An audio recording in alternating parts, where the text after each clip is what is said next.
Nakushukuru sana mkurugenzi wa mawasiliano Ikulu, Mheshimiwa Waziri wa mambo ya nje na ushirikiano wa Afrika Mashariki. Uwe na hakika kwamba uwepo wako na utambua kwa dhati na viongozi wote na waheshimiwa waandishi wa habari za mchana. Naomba nitapitia maeneo matano tu. Kwanza nataka kueleza umuhimu wa ziara hiyo katika muktadha wa kiuchumi, na nafahamu kwamba Mheshimiwa Waziri wa mambo ya nje ataeleza kwenye muktadha wa diplomasia yetu. Tunapoanza utekelezaji wa dira 2050 kama ambavyo tumeeleza katika maeneo mbalimbali, utekelezaji wa dira hii unahitaji wadau mbalimbali kutoka ndani na nje, wadau kutoka ndani ya serikali, lakini wadau kutoka sekta binafsi. Na katika muktadha huo, sisi kama nchi tutasaka wadau watakao shirikiana nasi katika kutekeleza dira yetu kutoka kila pembe ya dunia. Na kwa kweli tukiazima msemo wa Wachina na wa Singapore, katika swala hili hatutachagua kama ni paka, hatutachagua rangi ya paka. Muhimu ni kwamba paka huyo awe na uwezo wa kukamata panya. We are not going to look at the color of the cat, provided that cat is capable of catching the mice. Kwa hili ni eneo ambalo ningetaka ile inaleta shida hii.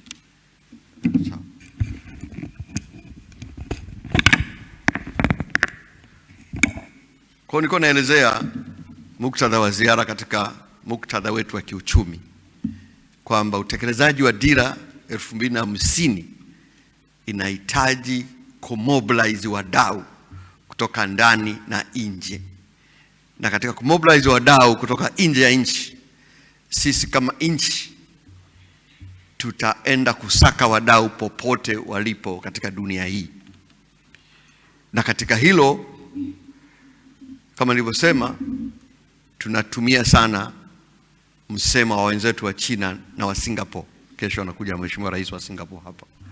Wao ni pragmatism, kwa maana kwamba kama ni paka hutajali rangi ya paka. Muhimu ni kwamba paka huyo awe na uwezo wa kukamata panya. Na sisi tutaangalia, muhimu ni kwamba tutapata mitaji, teknolojia, biashara, uwekezaji. Tutafuata na kukumbatia popote ulipo. Na katika hili hatutachaguliwa marafiki gani tufanye nao kazi. Pili, muktadha wa ziara hii pia ni kuzingatia kwamba tumeunda kitu kinaitwa Intergovernmental Commission between Russia and Tanzania.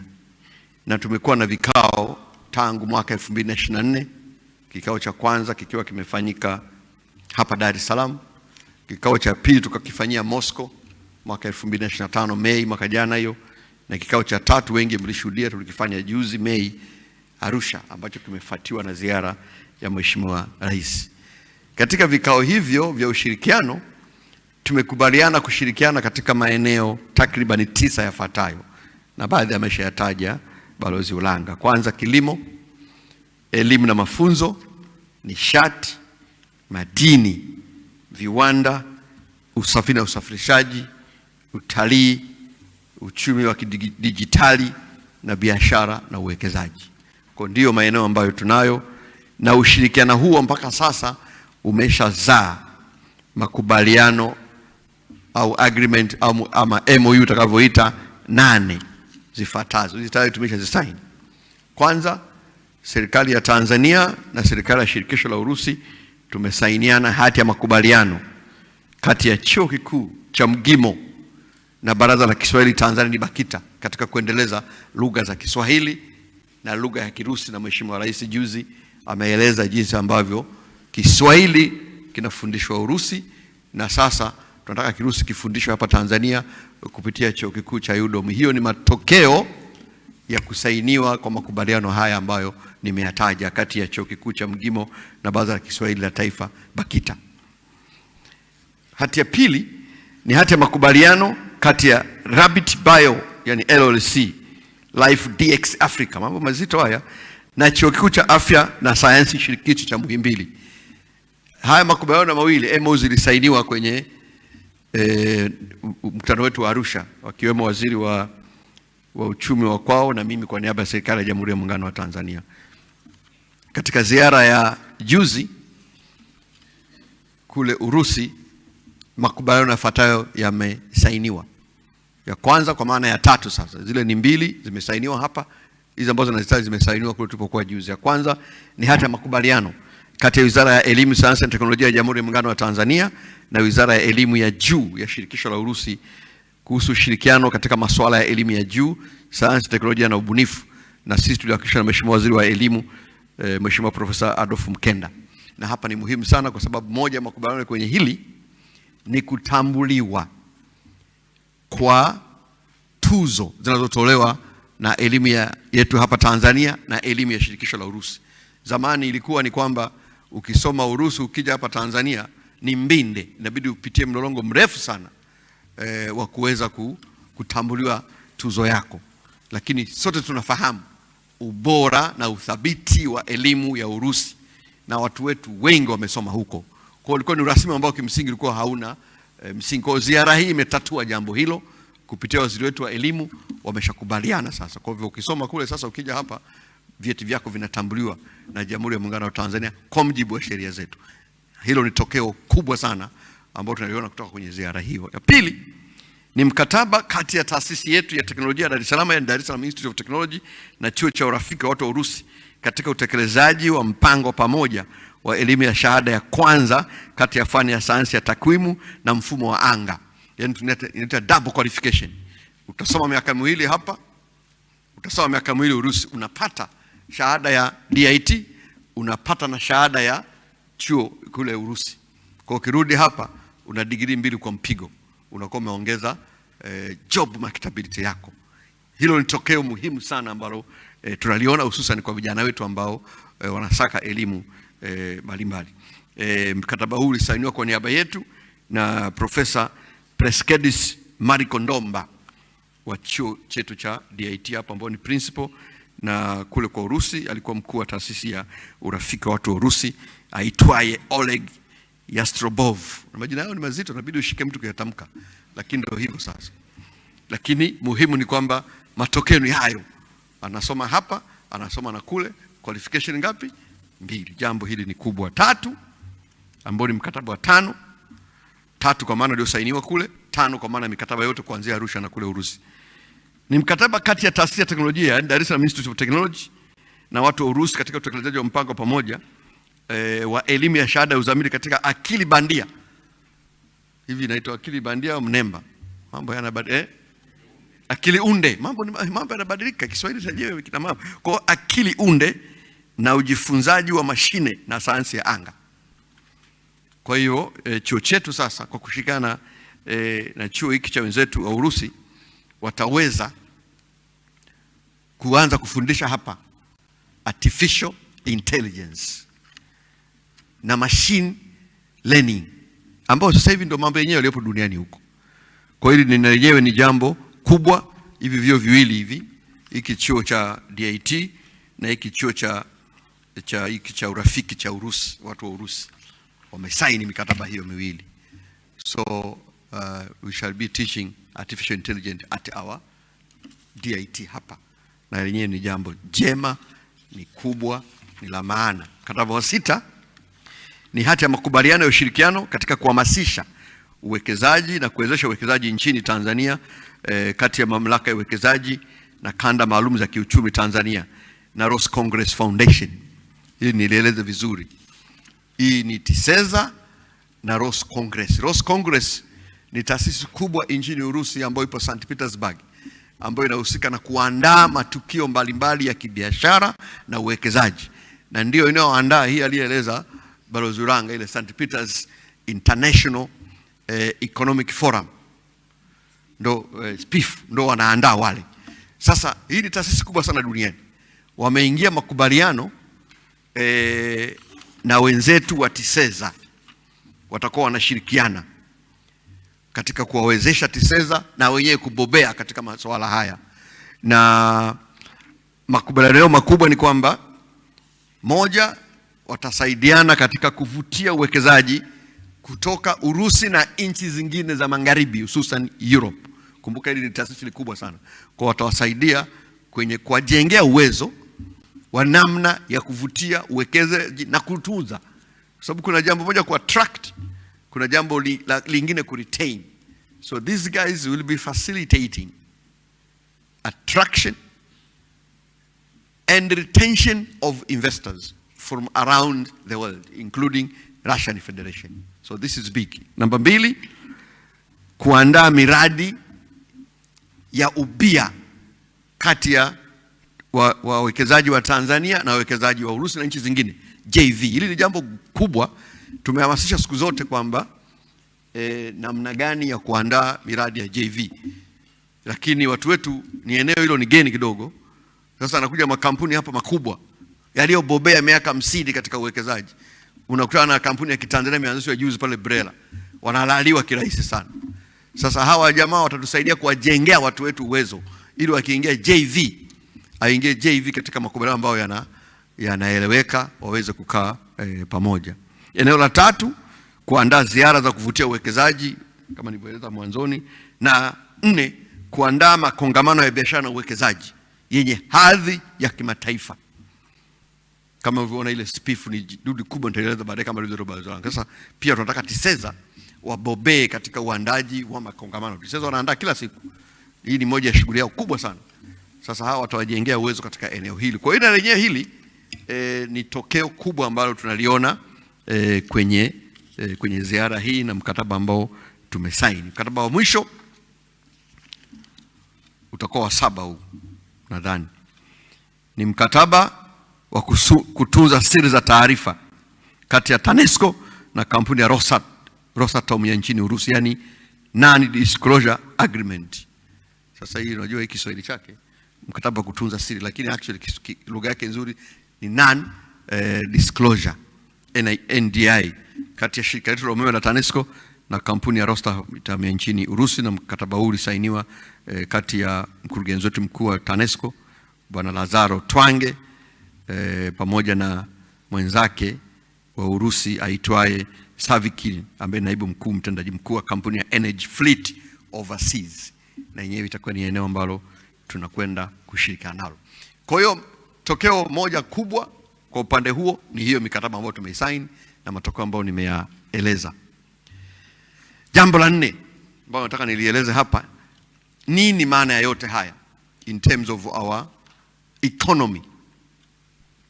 Kwanza, kwenye mpango wetu wa miaka 5 ambao tumeupitisha na nimeusema mara nyingi, ule mpango maudhui yake ni mawili. Eneo la kwanza ni kukuza uchumi, na eneo la pili kuzalisha ajira. These are the 2 areas ambazo tuna focus kwenye ule mpango. Hapa tunaona kwamba ushiriki wetu kwenye ziara hii ya Mheshimiwa Rais ilikuwa kwa kweli ni ziara ya kiuchumi. Ungeweza kuisummarize hivyo. Mambo mengine yote ni kuwezesha kwenda huko. Hii diplomasia, kula state banquet na nini, yote yale red carpet, hatimaye ni ziara ya kiuchumi. Na mambo yafuatayo ni ya msingi kuyazingatia. Moja, nchi yetu imepata ile tunaita visibility on major international economic platform. Na hii ni katika maeneo mawili kubwa. La kwanza, Mheshimiwa Rais alikuwa mmoja ya wazungumzaji wakubwa kwenye jukwaa la kimataifa la uchumi la St. Petersburg, SPIF, na wote mliona. Hiyo peke yake, yani kupata nafasi ya kusimama kwenye lile jukwaa ambalo wababe wote muhimu wa kiuchumi duniani wapo, it has raised our international visibility in a very big way. Hilo ni eneo ambalo ni muhimu. Na hii SPIF, wala unafahamu Davos, hii wakati mwingine inaitwa Russia's Davos. Ile World Economic Forum ambayo inafanyika kila mwaka Davos, na mimi mwaka huu nilipata heshima ya kuhudhuria kwa uwezeshaji wa waziri wa mambo ya nje. Mheshimiwa Rais alinituma nikawakilisha nchi pale. Sasa hii ni Davos ya Urusi kama alivyoeleza mheshimiwa. Ile Davos ya kawaida wanahudhuria participants around 3,000. Wamewahi kuwa wengi sana 4,000. Hii wanahudhuria kati ya 20,000 mpaka 24,000. 20,000 to 24,000. It is huge and it is massive. Kwa hiyo na nchi zile zile tu kama ilivyo Davos, nchi kati ya 130 mpaka 140 hivi zinahudhuria, zikileta viongozi wakubwa wa serikali, masio wa makampuni ya maana ya kibiashara, mawaziri, maexpert mbalimbali, wawakilishi wa biashara. Kwa hiyo inakusanyisha watu wote muhimu. Kwa hiyo ni jukwaa muhimu sana ambalo linakuwepo pale, na yanayotokea pale ni mambo makubwa matatu.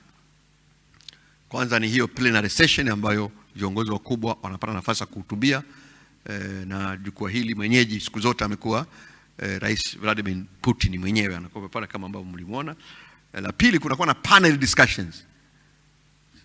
Panel Kiswahili chake ni jukwaa, panel discussion, yani you know mnajua nyinyi hapo. Kaa hapo kama hivi, mjadala hivi, jukwaa la mjadala. Jopo la mjadala mnakusa. Sasa mimi nilihudhuria hiyo. Kulikuwa na moja ya panel discussion inaitwa Russia Africa. Na mimi kwa uwezeshaji wa mheshimiwa waziri hapa nilihudhuria pale, nikaenda nikawemo katika wale wazungumzaji. Kwa hiyo ni tukio la pili. La tatu ni maonyesho kwenye pavilion. Sasa yote kupata nafasi hapo, yote haya ni kazi ngumu sana. Kwanza kiongozi wenu mkuu apata nafasi kwenye plenary session ni jambo gumu kubwa, alipata kiongozi wetu. Pili, kwenye panel discussion, yani wewe upate ualikwe, sio tu kuhudhuria, upata nafasi ya kwenda kukaa pale uwe ni mmoja wa wazungumzaji. Nataka niwahakikishie kwamba tulipata nafasi na mimi niliwakilisha. Na katika hilo pia sio tu kakae uzungumza jambo la maana, na mimi nataka niwahakikishie nilizungumza mambo ya maana pale. Mnasema namna gani bwana? Na ukitaka kujua umezungumza mambo ya maana utajua tu, makofi atapigwa, na baada ya hapo kila mtu anatafuta umpe business kazi, unajua hapa mambo umeshapiga mambo fresh. Nilipata nafasi ya kuhojiwa na vyombo vya habari kama 8 hivi kutoka sehemu mbalimbali. Muhimu sana, na of course hiyo ni muhimu. Lakini la tatu, ile pavilion, kwenda kwenye ile ya maonyesho. Sasa ile na yenyewe ni biashara nyingine. Yaani kupata nafasi nchi yako iwe na banda ni ngumu sana. Sasa mwaka huu Tanzania ilikuwa na banda pale. Nchi pekee ya Afrika ilikuwa na banda katika vile viwanja. Ulikuwa unapita pale unaona Tanzania. Na unaona walivyokuwa wanamiminika. Na kule upati hivi ni pesa. Kwa hiyo sisi tulipata heshima hiyo, na kampuni zetu zilikuwa pale, walikuwa Tiseza, walikuwa watoto wa TTB, walikuwa ATC, wote watu muhimu wote walikuwa pale na wamepata watu kushiriki. Kwa taarifa ambayo tumepewa ni kwamba pale peke yake tuliweza kupata makampuni yaliyotutembelea kwenye banda letu 200. Na 50% kati ya hayo ni makampuni ya maana ya biashara ambayo yametengeneza contact na makampuni yetu yaliyoko pale. Kwa hiyo Tanzania katika matukio yote matatu imeshiriki kikamilifu. Plenary session, Mheshimiwa Rais alikuwa pale, alipiga speech na nyie mliona. Speech ya kueleweka, nzuri. Na unaona pale si makofi unayasikia. Watu wametulia wanasikiliza speech ya Mheshimiwa Rais. Akajibu maswali kwa ustadi wa hali ya juu. Panel discussion, sisi vijana wake pia tukamwakilisha vizuri. Na kwenye pavilion tulikuwepo. Kwa ushiriki wetu ulikuwa very effective. Umeenda vizuri. La pili katika hilo ni Tiseza wameweza kutengeneza. Tiseza kazi yake ni kutafuta wawekezaji, ndio kazi yake ya msingi. Wameweza kuvutia uwekezaji katika maeneo yafuatayo.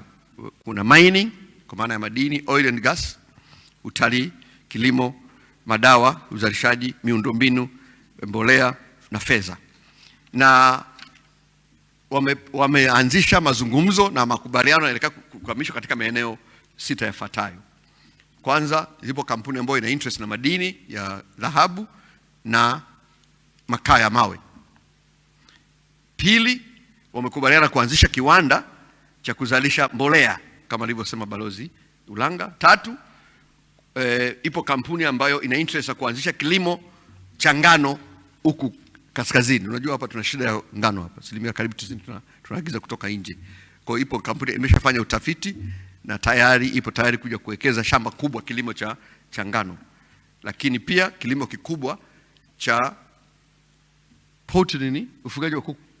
Sio poultry. Shamba kubwa sio madogo kuja watu kuwafundisha hapa mambo ya poultry. Unajua wale Urusi ni maarufu sana kwenye hili. Nataka wafungue shamba kubwa kule Bagamoyo.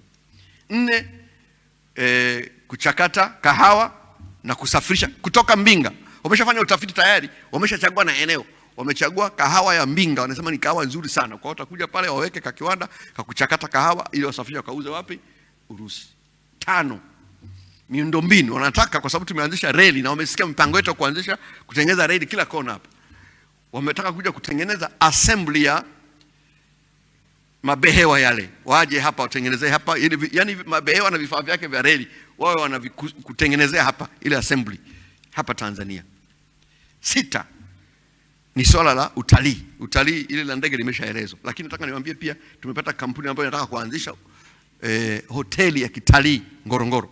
Unajua tuna shida hapa ya moja ya changamoto ya utalii hapa ni ukosefu wa mambo ya malazi haya. Kwa hiyo hii kampuni imepatikana kupitia TISEZA, wanakuja kuanzisha kampuni nzuri sana, hoteli ya kitalii kule Ngorongoro. 6, kwa sababu wanataka watu wao wakija huko wakipanda ndege wakuja utalii hapa wawe na sehemu ya kulala. Kwa hiyo wanataka wameona ni fursa ya kuanzisha hoteli nzuri kule Ngorongoro. Haya ni maeneo 6 ambayo TISEZA yetu wameingia makubaliano na makampuni mbalimbali na wanaenda kumalizia mazungumzo. So these are concrete results. So stories these are nimalizie kuhitimisha.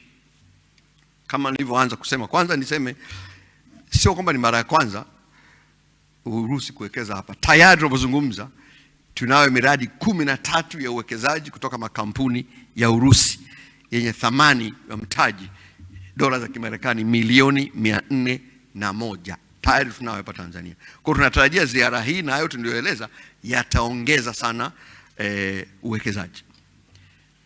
Pili, katika kuhitimisha, kama nilivyosema, tutasaka fursa za biashara na uwekezaji popote duniani. Ili nitaka nilisisitize, popote duniani tutakwenda kusaka fursa za uwekezaji. La 3, katika kuhitimisha, nilisema hili kifalsafa kidogo, ni kwamba Urusi hii mnaiona na wakati huo Soviet Union. Kwanza mjue Urusi ni taifa kubwa. Size yake tu tunazungumzia nchi ambayo ukubwa wake ni square kilomita milioni 17. Yaani nchi Tanzania iingie mara 17. Take this country times 17. So it's a big country. Uchumi wake tunazungumzia nchi ambayo uchumi wake as we speak $2.5 trillion. It is among the major economies in the world. Pamoja na matatizo yote ambayo unayasikia wanayo. So we are not talking about a small country hapa. Tunazungumzia hapa duniani kwa sasa, geopolitically speaking, wababe wapo hawa. Tutazungumzia Marekani, tutazungumzia China, tutazungumzia Russia. Hao ndio ambao na hao ndio Urusi ndio nchi ya kwanza kupeleka mtu wapi? Mwezini. Ndio JF Kennedy akashtuka akafuatia, na baadaye wa China. Ndio nchi 3 zimeshapeleka watu kule mwezini. So hatuzungumzii nchi ya kawaida, ni nchi kubwa. Sasa hawa Urusi walishiriki na kutusaidia sana katika kujikomboa kisiasa, political liberation. Wote mkisoma historia utaikuta hiyo. Na wakati ule haikuwa rahisi pia. Walizomewa, hawakuungwa mkono na mataifa mengi tu ambayo siwezi kuyataja hapa. Lakini walishiriki kamilifu. ukiangalia UN General Assembly resolution namba 1514 ndio walio push kupitisha resolution ile ambayo 1960 ambayo ndio UN ikapitisha kwa mara kwanza kukomesha kabisa uwepo wa ukoloni duniani na katika bara la Afrika. Sponsor wake mkubwa alikuwa Soviet Union. Kwa hiyo tunachosema hapa ni kwamba kama Urusi ilishiriki kikamilifu katika harakati za kuikomboa bara la Afrika kisiasa, tunadhani na muda umefika Urusi kushiriki kikamilifu katika harakati za ukombozi wa kiuchumi bara la Afrika kupitia viwanda ambao ndio ajenda kubwa ya Afrika na ajenda kubwa ya nchi hii, industrialization, na kuongeza biashara na uwekezaji. Haya ni maeneo ambayo nadhani waandishi wa habari ni vizuri mkapata, na washukuru sana. Mungu awabariki. Mtaa mzima unajua maisha ni mwendo wa chapchap.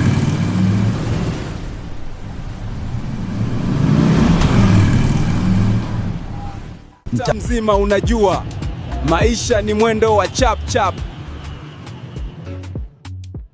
Lakini leo kuna sehemu matumaini yanakutana na suluhisho.